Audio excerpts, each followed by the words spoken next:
इस वीडियो में हम लोग D pharm first year pharmaceutical chemistry means that pharmaceutical inorganic chemistry हमें फर्स्ट ईयर में पढ़ना है। उसमें टॉपिक हमारा एक है बहुत इंपॉर्टेंट टॉपिक है radio pharmaceuticals and contrast media. ठीक है, एक वीडियो में हम पूरा जितना भी आपको टॉपिक्स इस चैप्टर में जितने भी सब टॉपिक पढ़ना है। ठीक है, जैसे रेडियो एक्टिविटी से शुरू है, उसके बाद टाइप्स ऑफ रेडिएशन या इमिशन जिसको कहते हैं। ठीक है, जैसे आपका अल्फा बीटा और गामा रेडिएशन हो गया। फिर उसका मेरा टॉपिक पढ़ना है बायोलॉजिकल इफेक्ट ऑफ रेडिएशन। ठीक है, रेडिएशन का फिर बायोलॉजिकल इफेक्ट्स क्या क्या है। ठीक है, उसके बाद रेडियो एक्टिविटी को मेजरमेंट करने के लिए हम इंस्ट्रूमेंट जो यूज करते हैं जीएम काउंटर, उसके बारे में जानना है। रेडियो एट आइसोटॉप्स के बारे में जानना है, उसका यूजेस जानना है।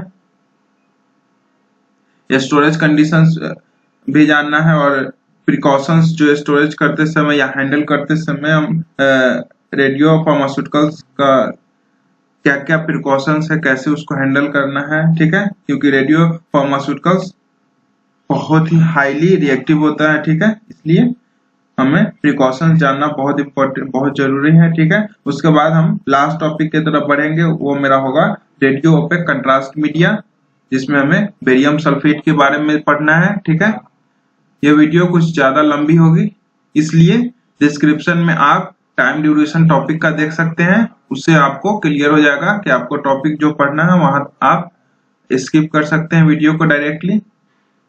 वीडियो स्टार्ट करने से पहले एक रिक्वेस्ट है, अगर आप इस चैनल पे नया हैं तो चैनल को सब्सक्राइब कर लें।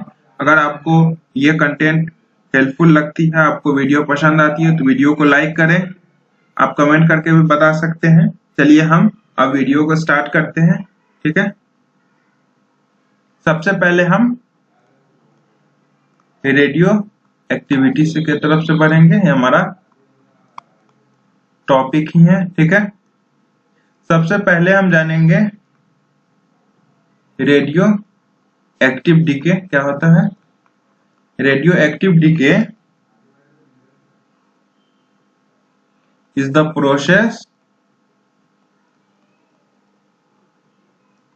by which an unstable atomic nucleus loses energy by radiation।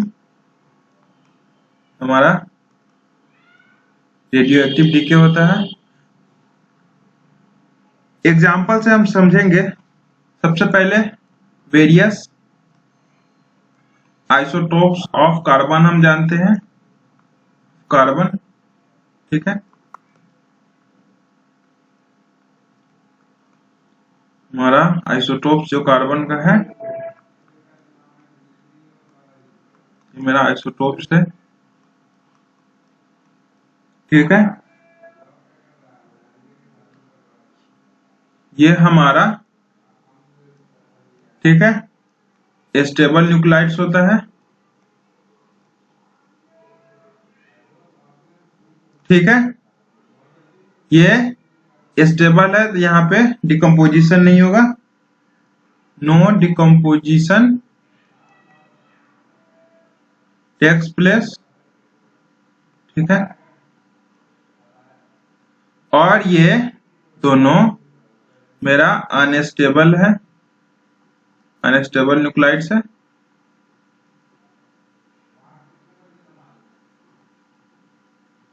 ठीक है, इसलिए ये leads to decomposition with emission of radiation, ठीक है, इन स्टेबल आइसोटोप्स। ठीक है, ये यहां से इधर जब ये स्टेबल आइसोटोप्स की तरफ ये अनस्टेबल न्यूक्लाइड्स बढ़ेगा कार्बन का, यहाँ पे डीके प्रोसेस होगा, means that emission of radiation, यहाँ से इमिशन ऑफ रेडिएशन होगा। ठीक है, कोई भी एक अनस्टेबल न्यूक्लाइड से रहता है वो एक्सेस अमाउंट ऑफ एनर्जी को पोजेस करता है और उसको डिस्चार्ज करता है पार्टिकल के फॉर्म में या रेडिएशन के फॉर्म में। क्यों? क्योंकि उसको स्टेबल बनना होता है। ठीक है, any unstable nuclide possesses excess energy and they discharge this energy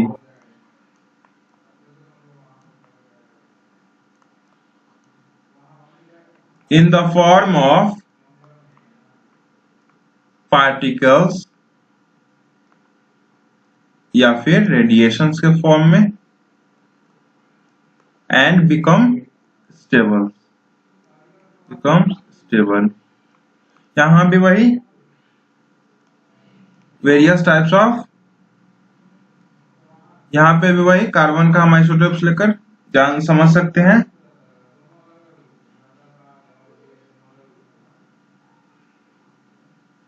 अब रेडियो एक्टिविटी हम जानेंगे। Property of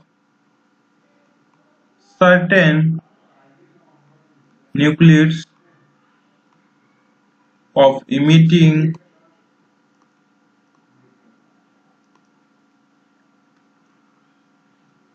radiation by the spontaneous transformation of their nuclei into those of other nuclides is known as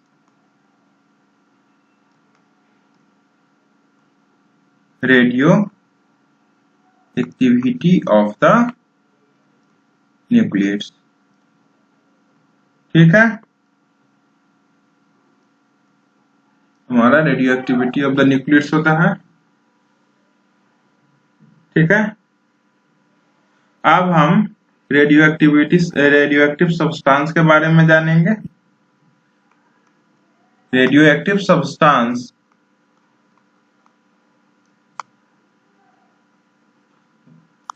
substance वही होगा जो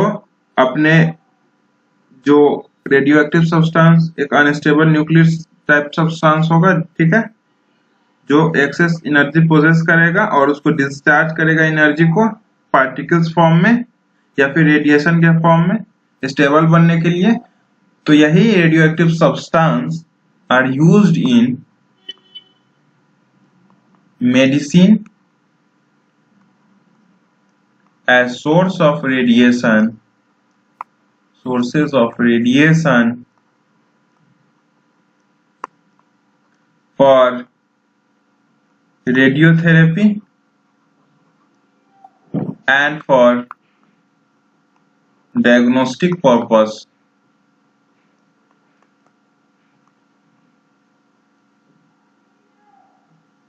in a suitable preparation। Directly तो हम देंगे नहीं, उसके लिए एक प्रिपरेशन ये सबका होगा। ठीक है, in a suitable preparation to prevent the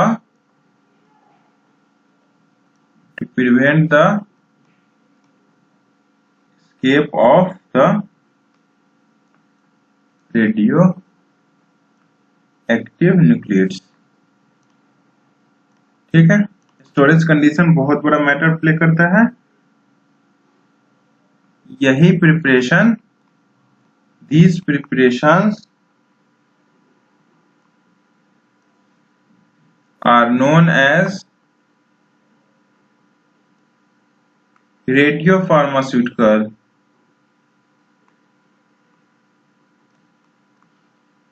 preparation. ठीक है,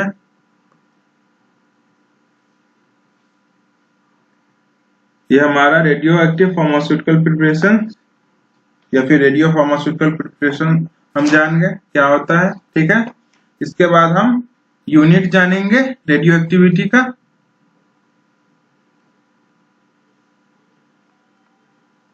यूनिट्स ऑफ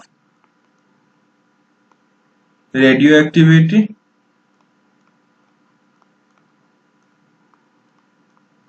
ठीक है। Fundamental unit of the fundamental unit of radio activity is curie, ठीक है। मिली क्यूरी भी कर सकते हैं, फिर कन्वर्ट करना होगा और भी अदर कंपोनेंट्स को, या फिर माइक्रो क्यूरी भी कर सकते हैं, ठीक है।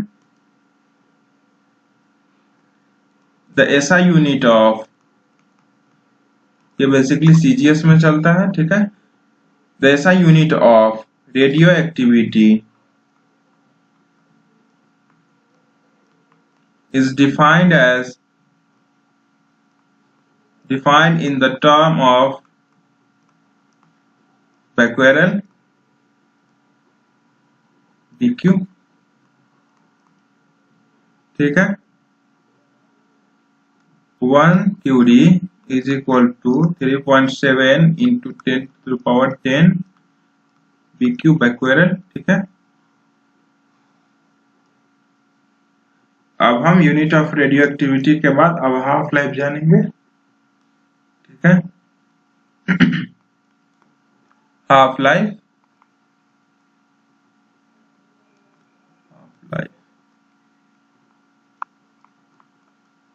half life, the time taken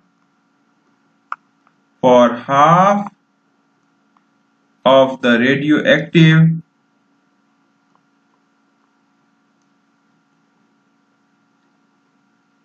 nuclei to disintegrate is known as half life,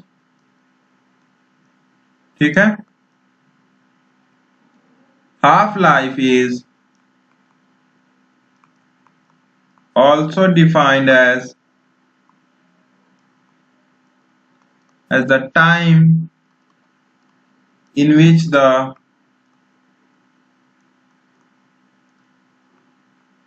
amount of radionuclide decays to half its initial amount, ठीक है। half life defined as the time in which the amount of radionuclide decays to half its initial amount, ठीक है। half life is related to decay constant. It is related to decay constant. decay constant को हम denote करते हैं lambda से। आगे हम decay constant के बारे में जानेंगे, ठीक है। Half life is equal to 0.693 by lambda, ठीक है। अब हम डीके कांस्टेंट जानते हैं,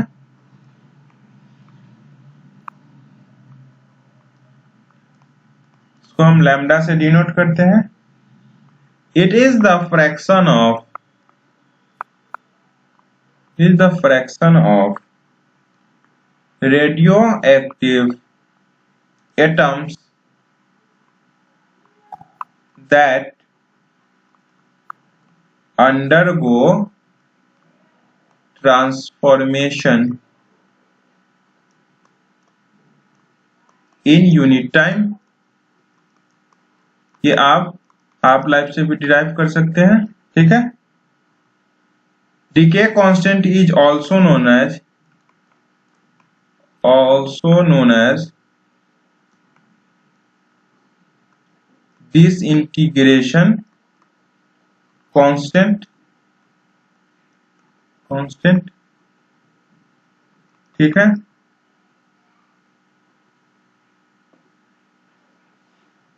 रेडियो एक्टिव डिसइंटीग्रेशन होता है, ठीक है, radio active disintegration is independent to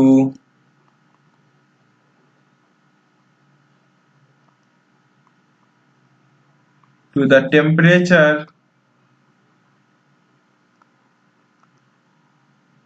pressure and state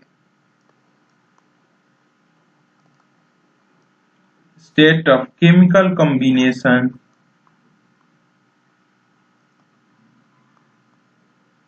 of the disintegrating atom.